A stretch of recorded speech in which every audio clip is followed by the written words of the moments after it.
샬롬. 주님의 이름으로 인사드립니다. 잠시 기도하고 함께 말씀 나누겠습니다. 하나님 감사합니다. 비록 짧은 시간이지만 이 시간에 저희들 마음판에 주의 말씀 새겨 주시옵소서. 감사드리오며 예수 그리스도의 이름으로 기도하옵나이다. 아멘. 하나님의 말씀은 정말 그 속에 담겨진 그 놀라운 하나님의 그 진리와 섭리가 무궁무진합니다. 그렇기 때문에 사도 요한은 요한복음 마지막에 그렇게 기록하고 있습니다. 예수님께서 행하신 이적은 이보다 많아서 이로 다 기록할 수 없지만 특별히 이것을 기록한 것은 우리로 예수께서 하나님이심을, 하나님의 아들이심을, 바로 그리스도이심을 믿게 하려 함이라. 이렇게 그는 기록하고 있습니다. 그런데 이제 오늘 우리가 두 번째 예수님의 제자들에 대해서 살펴볼 사람은 바로 나다나엘입니다. 나다나엘. 참 사도 요한은 이 나다나엘에 대한 그 기록을 다른 제자들을 부르시는 예수님에 대한 그런 분량보다 훨씬 많이 이렇게 할애를 하고 있다는 것을 우리가 볼 수 있습니다. 그 양이 많다는 것은 아무래도 중요한 얘기겠죠. 그래서 나다나엘이 이 요한복음 1장 45절에 빌립에 의해서 나다나엘은 이제 예수님을 증거를 받습니다. 45절에 보니 빌립이 나다나엘을 찾아 이르되 모세가 율법에 기록하였고 여러 선지자가 기록한 그 일을 우리가 만났으니 요셉의 아들 나사렛 예수니라. 참 이 전도하는 이 내용이 굉장히 좀 수준 있지 않습니까? 우리처럼 예수 믿어봐 좋은 일 생겨, 예수 믿어봐 병이 나, 예수 믿어봐 뭐 자식이 잘 돼. 이거는 다 사실은 기복신앙적인 그런 뭐 좋은 의도로 드리는 말씀들이겠지만 그것은 본질에서 벗어난 그런 방법의 전도였죠. 그러나 이 빌립은 나다나엘에게 모세가 율법에 기록하였고 하나님 말씀을 통해서 그는 증거하고 있죠. 여러 선지자들이 기록한 그 일을 우리가 만났으니 예수님께서 이렇게 우리에게 초림으로 나타나시기 전에 하나님께서는 구약 성경을 통해서 구약 선지자들의 예언을 통해서 너무도 많이 예수님의 탄생에 대해서 또 그리스도에 대해서 메시아에 대해서 예언을 하도록 그렇게 미리 정보를 주셨죠. 그래서 정말 믿음 있는 자들은 그들 마음 가운데 이제나 저제나 메시아가 언제 오시나 그 갈망하는 마음으로 살 수밖에 없었습니다. 그 중에 한 명이 바로 나다나엘이에요.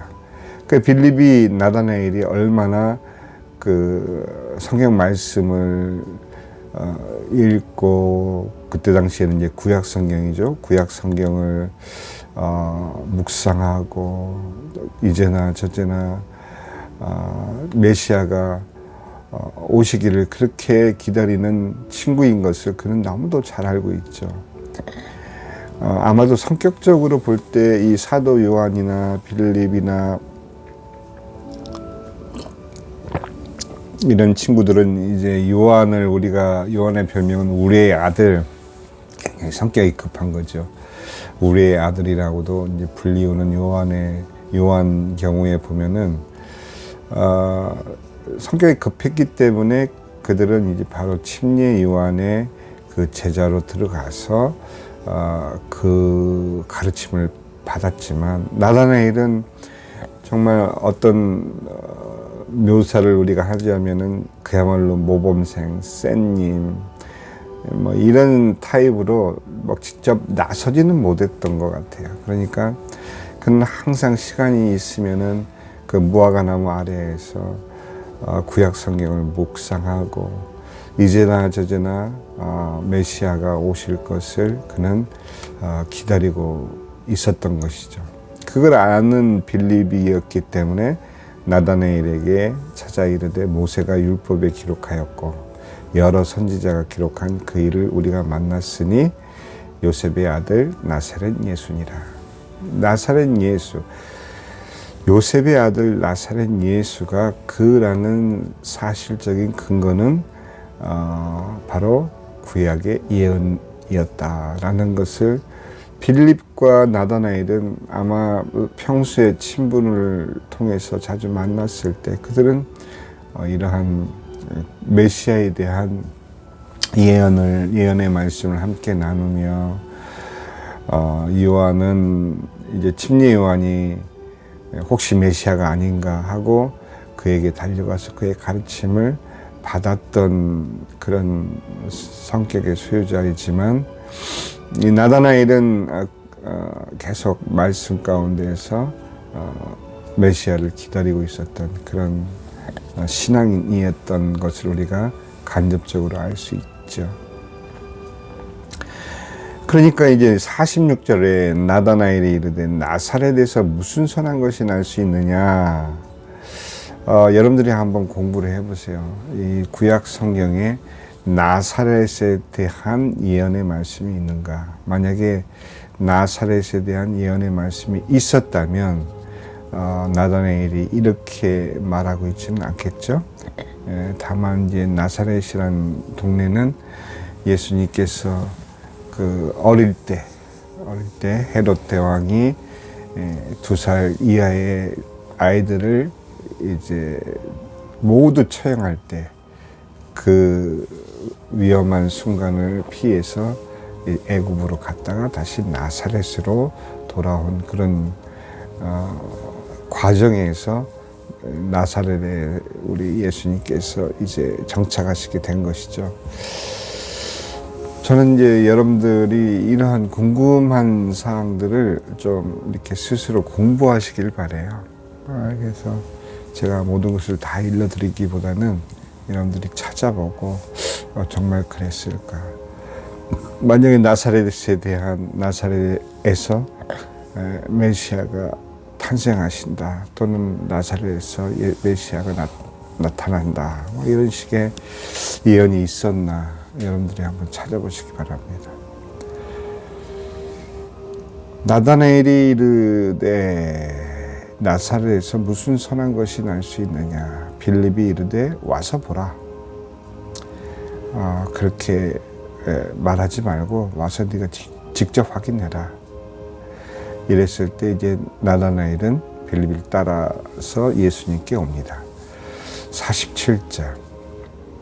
예수께서 나다나엘이 자기에게 오는 것을 보시고 그를 가르쳐 이르시되 보라 이는 참으로 이스라엘 사람이라 그 속에 간사한 것이 없도다. 그러니까 이 나다나엘이 깜짝 놀랍니다. 어떻게 나를 아시나이까? 예수께서 대답하여 이르시되 빌립이 너를 부르기 전에 네가 무화과나무 아래에 있을 때 보았노라.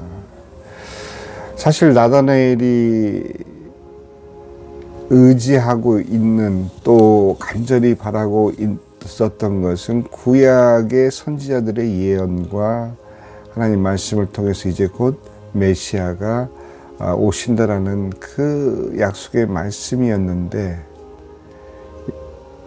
이건 현장에서 일어난 충격적인 일이죠. 그의 마음을 정확하게 읽으시는 예수님의 말씀. 내 속에 간사함이 없도다. 이 한 말씀에 나다나엘은 정말 깜짝 놀랍니다. 자기가 어떤 사람인지 어떻게 아실까? 그는 자화자찬으로 내가 간사한 사람이 없어. 난 내 안에 간사함이 없어. 이렇게 자화자찬하는 그런 의미가 아니고 자신을 안다는 것. 여러분들 놀라지 마세요. 여러분들의 신앙의 진정한 시작은 바로 이러한 하나님, 나를 아시는 하나님. 여러분들 우리가 처음 1장 초반부 우리가 함께 살펴볼 때 하나님께서 그리스도 안에서 여러분 각자를 예정하시고 여러분들의 시작을 하나님께서는 이미 계획하셨다라는 말씀 속에서 여러분 자신이 보이지 않으면 사실 그 신앙은 참 또 다른 경로를 통해서 하나님을 만나야 되는 그런 과정이 있겠지만 어떤 의미에서는 조금 서글픈 거죠. 나를 아신다는 것. 하나님께서 나를 아신다는 것. 비록 바울의 고백이긴 해도 그 고백 속에서 여러분 자신의 시작을 보는 것이 바로 성경을 통해서 나 자신을 발견하는 것이죠. 그냥 우리가 성경을 쭉쭉쭉쭉 읽어 나간다고 하나님을 만나는 것은 아니에요. 물론 그 과정을 통해서 성경을 이해하고 그 이해하는 말씀 속에서 이제 나 자신을 찾아가는 과정이 또한 신앙이지만 결론적으로 신앙은 하나님 말씀 속에서 내가 하나님을 만나는 것이에요. 그 만난다는 표현이 신앙이 없는 분들은 참 이해하기 어렵습니다. 어떻게 성경을 읽다가 하나님을 만날 수 있을까? 그러나 나다나엘은 바로 구약 성경을 읽으면서 어떤 의미에서는 그 마음 가운데 간절한 소망만 담고 있었다가 그는 예수님께서 직접 말씀하시는 이 한마디에 그의 마음이 너무도 큰 충격에 이제 쌓인 것이죠. 왜? 그 말씀의 당사자, 그 말씀으로 천지를 지으신 바로 그 하나님이 바로 자신을 아신다라는 그런 감격은 나다나엘은 아직 예수님께서 하나님이심을 발견하지 못하고 있는 차에 예수님의 이 한마디로 그의 마음에 바로 성령께서 임하신 것이죠. 나다나엘이 대답하여 랍비여, 비록 여기서 선생이여 이렇게 호칭하고 있지만 그 다음 고백이 중요합니다. 당신은 하나님의 아들이시요 당신은 이스라엘의 임금이로소이다. 무슨 말이 필요하겠습니까? 나다나엘의 이 신앙 고백, 예수님을 향한 신앙 고백으로서 가장 처음 성경에서 요한은 바로 이 나다나엘의 신앙 고백을 소개하고 있습니다. 물론 예수님께서 하나님이심을, 하나님의 아들이심을, 메시아이심을 고백한 것은 아까 빌립이 나다나엘을 찾아 이르되 모세가 율법에 기록하였고 여러 선지자가 기록한 그이라는 얘기는 메시아죠. 그리스도. 우리가 만났으니 바로 요셉의 아들 나사렛 예수니라. 이런 표현도 사실은 이제 신앙 고백일 수 있죠. 죄송합니다. 나다나엘이 대답하여 랍비여 당신은 하나님의 아들이시오 당신은 이스라엘의 임금이로소이다. 자, 이제 예수님께서 신앙 고백으로 그 마음을 오픈한 나다나엘에게 선물을 주십니다. 예수께서 대답하여 이르시되 내가 너를 무화과 나무 아래에서 보았다 함으로 믿느냐? 이보다 더 큰 일을 보리라. 또 이르시되 진실로 진실로 너희에게 이르노니 하늘이 열리고 하나님의 사자들이 인자 위에 오르락 내리락 하는 것을 보리라 하시니라. 하늘이 열리고 하나님의 사자들이 인자 위에 오르락 내리락 하는 것을 보리라. 이 말씀을 하신 이유가 물론 따로 생각할 수도 있겠지만 아마도 나다나엘이 무화과나무 아래에서 그가 보았던 그 본문이 창세기 28장에 바로 야곱의 사다리 이야기였을 것이다 라고 우리는 추측할 수 있습니다.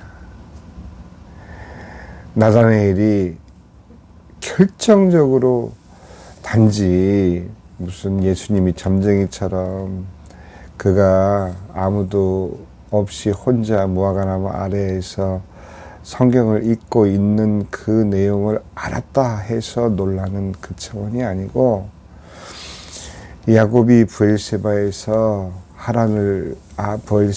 떠나 하란으로 향하여 가더니 한 곳에 이르러는, 여러분들이 나중에 한번 찾아보세요. 창세기 28장 10절에서 12절까지 말씀입니다.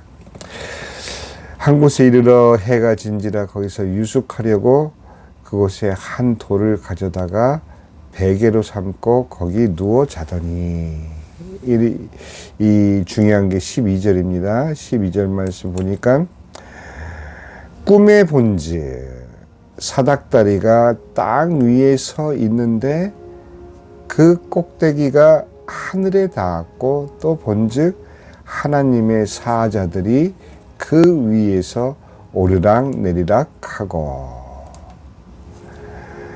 예수님께서 말씀하신 그 내용 또 이르시되 51절입니다. 진실로 진실로 너에게 이르노니 하늘이 열리고 하나님의 사자들이 인자 위에 오르락 내리락 하는 것을 보리라 하시니라. 저는 왜 이 구절에서 예수님의 십자가가 보일까요? 바로 야곱의 사다리는 하늘과 땅을 이어주는 사다리였어요. 예수님께서는 이 말씀을 통해서 바로 예수님 당신이 하늘과 땅을 다시 화목하게 만드시는, 하늘과 땅 사이에 높이 달리실, 그래서 하나님의 사랑으로 다시 인간을 회복시키는 그 메시아이심을 바로 여기서 우리는 발견할 수 있어요. 야곱이 바라본 하늘에 닿는 사닥다리, 야곱의 사다리라고 우리가 얘기하죠. 꿈에 본즉 사닥다리가 땅 위에 서 있는데, 저는 이 사닥다리가 예수님의 십자가로 저는 마음에 와 닿습니다. 그 꼭대기가 하늘에 닿았고, 또 본즉 하나님의 사자들이 그 위에서 오르락 내리락 하고. 저는 나다나엘이 당신은 하나님의 아들이시오, 이 완벽한 신앙 고백입니다. 당신은 이스라엘의 임금이로소이다. 이 고백에 대한 예수님의 응답이 진실로 진실로 너희에게 이르노니, 나다나엘 뿐만 아닌 둘러쓴 빌립, 또 베드로, 또 안드레, 이렇게 이미 불림을 받은 그런 제자들에게 똑같이 들려주신 말씀이죠. 너에게 이르노니 하늘이 열리고 하나님의 사자들이 인자 위에 오르락 내리락 하는 것을 보리라. 야곱의 사다리가 되신 예수님, 예수님의 십자가의 복음으로 예수님께서는 그들에게 축복하셨습니다. 사랑하는 우리 자녀들, 그리고 우리 성도 여러분들, 여러분들의 신앙 고백을 통해서 예수님께서는 이처럼 예수님의 복음을 선물로 주십니다. 하나님의 영생을 선물로 받으시고, 오늘도 나다나엘처럼 복된 신앙 고백을 주님께 드림으로 이 놀라운 복음의 축복을 선물로 받는 여러분들 다 되시기를 주님의 이름으로 축원합니다. 감사합니다.